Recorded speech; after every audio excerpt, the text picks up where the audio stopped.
Hi there, Nigel Saunders of Acacia Bonsai here. In the last video we gave an update to our Sarissa tree that is styled to look like an African acacia tree. So in this video I thought I'd give you an update on my actual acacia trees and see how they're doing. Here's the acacia trees in the morning. We're in the greenhouse and we're filming before it gets too hot and steamy in the greenhouse. The leaves on the acacia fold up at nighttime and then in the morning they unfold, so there's still some leaves unfolding. They've been in the greenhouse for, since I brought them outside, and they're doing really well. They like the heat and humidity. The trees are just starting to lose their first leaves, and I'll show you that. Here's a close-up of them. I bought some zebras that I hope to include in a penjing display someday with these trees. I really like these trees. At nighttime the leaves fold up, and if it's really hot and intense sun in the daytime in the greenhouse, the leaves also fold up, so they kind of adjust for the heat and light. They're kind of smart plants, I think.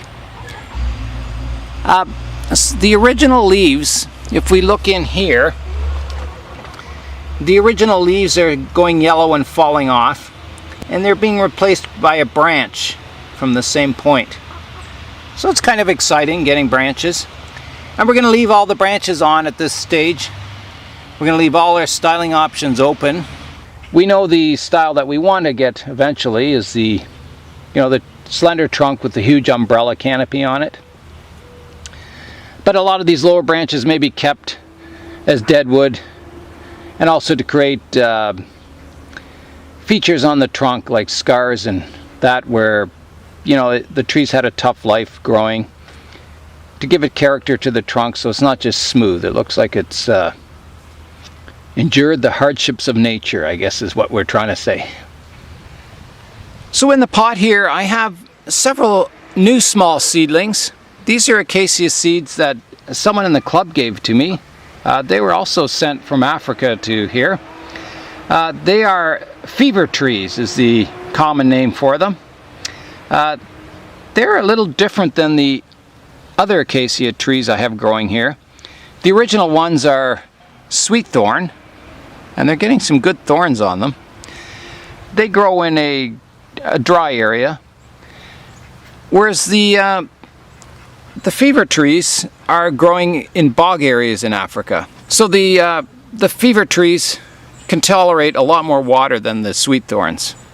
So they're good if you live in a wetter climate.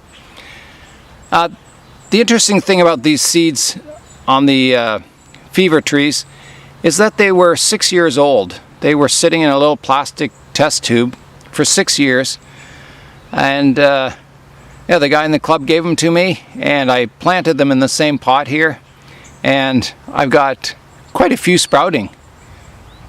I brought the other pots out of the greenhouse. I have 1, 2, 3, 4, 5, 6 of the fever trees.